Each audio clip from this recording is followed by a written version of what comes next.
Vamos a dar comienzo a la sesión de terapia de hoy con un tema que me parece que nos debe hacer reflexionar a todos, porque es un ingrediente consustancial de la vida humana, es consustancial al ser humano, es por lo tanto un ingrediente constitutivo de la vida, ¿no?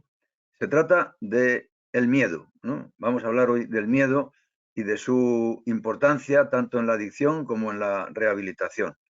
Bien, como siempre, haremos unas consideraciones para delimitar el concepto y la definición de miedo.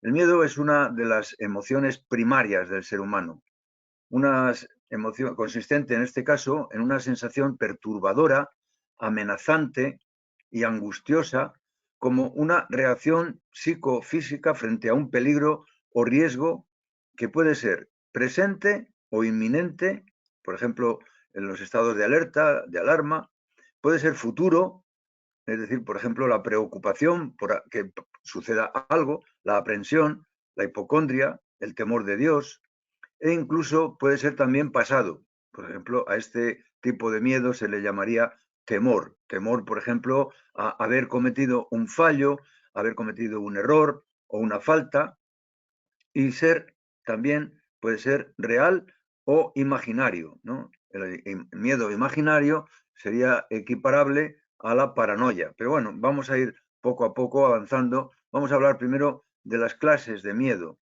¿eh? Hay como 5 criterios de clasificación del miedo, ¿no? En un primer momento hablaríamos de, según la intensidad, de que puede tratarse de un miedo básico, o sea, una simple preocupación, y puede ser también intensivo, como son el terror, el pavor, el espanto, el horror, el pánico, tanto individual, en las crisis de pánico, por ejemplo, como colectivo, por ejemplo, en las catástrofes colectivas o en los estados de alarma o de alerta, por ejemplo, en la pandemia actual que estamos viviendo. Luego también sería, en este concepto de miedo intensivo, la alerta, la alarma o la fobia. Ya hablaremos un poco más detenidamente de la fobia. Según su racionalidad, puede ser el miedo racional o proporcionado respecto al peligro, o irracional y desmesurado respecto también al peligro o la ocasión, en cuyo caso estamos hablando precisamente de la fobia. Según su duración, según la duración del miedo, puede ser breve pero intenso, como el susto o el canguelo. Este también con posibilidad de relajación de esfínteres. Ya no creo que deba eh, insistir en su aclaración.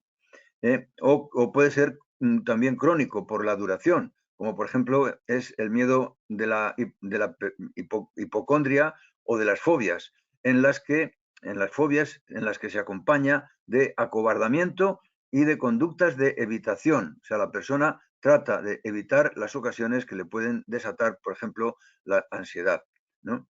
Y refugio en una zona de confort. Bien, según el portador, según el que lo padezca, puede ser individual, ya hemos dicho que la aprensión, la hipocondria, la fobia, la paranoia, o colectivo en estos estados de pánico, de alarma o de alerta que decíamos. Según la procedencia del estímulo, bueno, pues puede ser social, por ejemplo, en el miedo a la gente, el miedo al sexo opuesto, puede ser ambiental, es decir, a los espacios abiertos o cerrados, sanitario, por ejemplo, miedo a las enfermedades o a los contagios, religioso, que es el temor de Dios, a la condenación, también, el miedo fisiológico, por ejemplo, a atragantarse, al descontrol esfinteriano, al descontrol de esfínteres, al sexo, al embarazo, al parto. Luego tenemos el temor, el miedo clínico, que es el temor al diagnóstico de la enfermedad propia, el miedo al tratamiento, al estigma social, a las recaídas. Y luego, pues también un miedo administrativo económico, es decir, a no llegar a fin de mes, a la ruina, a la pobreza, a la intervención de Hacienda, etcétera.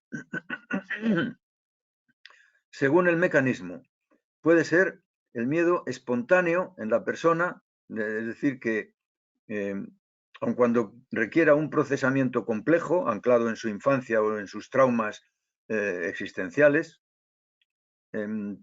Puede ser que salga, nazca espontáneamente en la persona, pero puede ser también inducido por personas previamente atemorizadas, que efectivamente pueden llegar a contaminar a las personas que tienen al lado.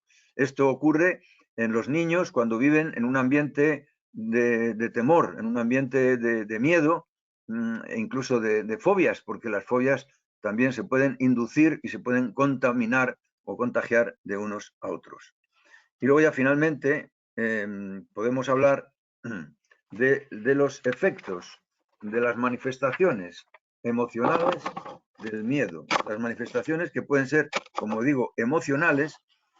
La manifestación emocional del miedo se caracteriza por una sensación o vivencia perturbadora y angustiosa, por un desasosiego y ocasionalmente por la confusión, la desorientación, la pérdida de control, las crisis de angustia, las fobias, cuando el miedo es irracional y se acompaña de conductas de evitación y de depresión reactiva, y finalmente las obsesiones. Pero luego también, fijaos que decíamos al principio, a la hora de la definición, que el miedo es una reacción psicofísica. ¿Cómo se nota que estamos ante una situación de miedo? Por el cuerpo. ¿Cómo se nota, aparte de esta reacción emocional que acabo de comentar, ¿no? Estas manifestaciones emocionales? Pues bien, los efectos fisiológicos, se trata de, por ejemplo, de taquicardia, se acelera el corazón, se aumenta la tensión arterial, se produce sudoración, hipotermia, hipertonía muscular, es decir, contracturas, agarrotamientos. Puede también acompañarse de relajación de esfínteres, lo que yo decía hace un momento a propósito del canguelo. Puede llevar consigo también al insomnio, a la pérdida del apetito, tanto alimenticio como sexual, a la expresión facial característica. La expresión facial característica de la persona con miedo es de una miriasis o dilatación pupilar, una contracción y elevación de las cejas, la apertura de la boca, el ensanchamiento de la comisura bucal. Y luego tenemos que hablar también de las respuestas o de las reacciones frente al miedo, respuestas de adaptación de la persona al miedo. ¿Cómo se puede adaptar la persona al miedo? ¿Qué tipo de reacciones puede tener? Bueno, pues puede tener, en primer lugar, unas reacciones que llamamos primitivas o irracionales, que son, en primer lugar, la paralización o el sobrecogimiento. En segundo lugar, la agitación psicomotriz o el sobresalto, con amenaza, ataque o pelea, y finalmente la huida, la evasión o la retirada, que es típico de las adicciones. Bueno, es decir, cuando una persona tiene miedo, se puede refugiar en una adicción, pero realmente esta respuesta, como he dicho, es una respuesta primitiva e irracional. No nos sirve cuando a la hora de valorar las actitudes o las reacciones de una persona madura, esta no sirve. Pues bien, las únicas reacciones de adaptación que sirven son las que llamamos reacciones maduras, es decir, el afrontamiento racional del miedo, que conlleva una evaluación del peligro y de las propias posibilidades de éxito en el enfrentamiento racional, enérgico, proporcional y sereno frente al peligro, sin perder nunca el control de sí mismo. Este sería el único modo admisible para reaccionar adaptativamente frente al miedo. Bien, ¿el miedo sirve para algo? ¿Tiene alguna utilidad? ¿Hay alguna opinión al respecto? Que dice que el miedo desgasta mucho el sistema nervioso, que es nocivo porque puede generar, al mismo tiempo puede generar ansiedad, fobias, obsesiones e incluso adicciones.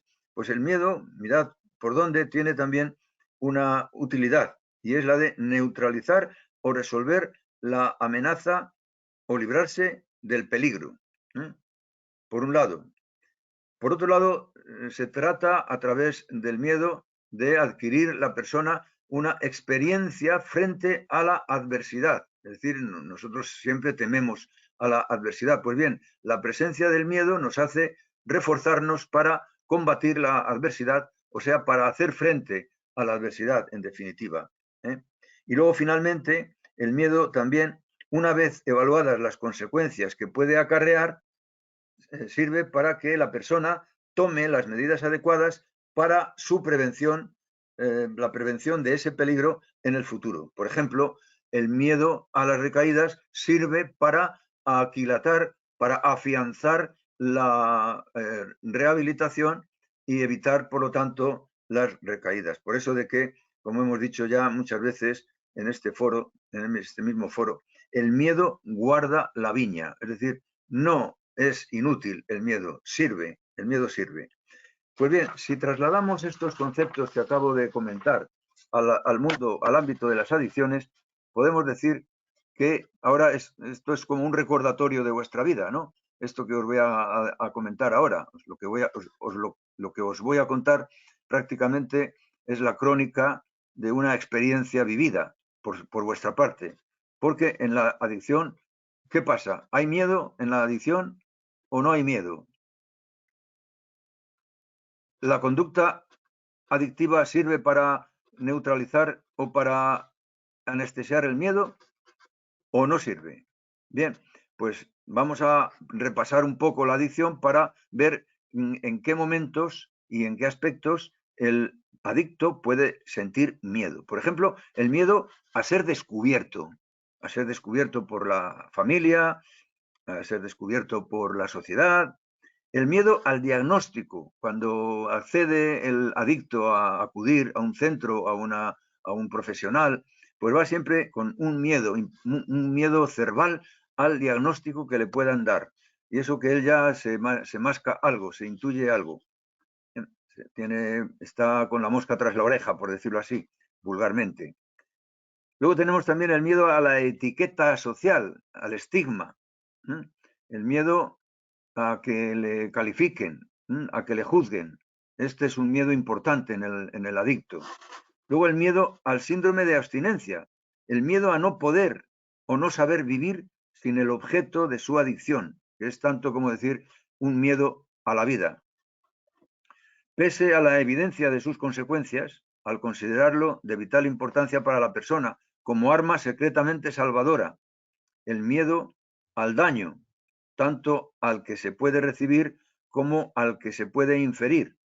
El miedo a las reacciones en contra de su ámbito familiar, mediante la ruptura, el abandono, luego pues también la pérdida de recursos de autodefensa en el afrontamiento con la familia, con la pareja, con los padres, con los hijos.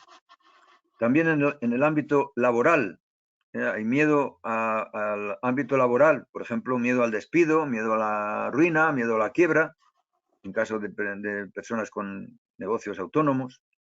Y finalmente el miedo social, el miedo a la soledad, a la humillación de la gente, el miedo al escándalo, a la burla social, al linchamiento, es decir, al enjuiciamiento y condena, en definitiva.